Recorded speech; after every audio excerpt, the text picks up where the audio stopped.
Hello, আসসালামু আলাইকুম guys. এটা হচ্ছে আমাদের রূপসা নদী। রূপসা নদী নামে পরিচিত। এখানে আগে ফেরিঘাট ছিল, ফেরি এখন আর নাই, এখন রূপসা ব্রিজ হয়ে গেছে। ব্রিজটা আমরা অনেক দূর থেকে 2 কিলোমিটার দূর থেকে দেখতে পাচ্ছি। ওই অনেক দূরে দেখা যাচ্ছে, ওই যে দেখা যাচ্ছে রূপসা। রূপসা সেই ব্রিজ।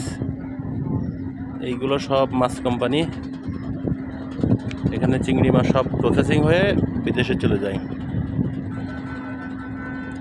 এখন নদীতে ভাটা হয়ে গেছে, জোয়ার হয়েছিল, আস্তে আস্তে পানি সব শুকায় যাবে। এই যে সব ট্রলার পার হচ্ছে, দেখেন। আসলে দৃশ্যটা অনেক সুন্দর।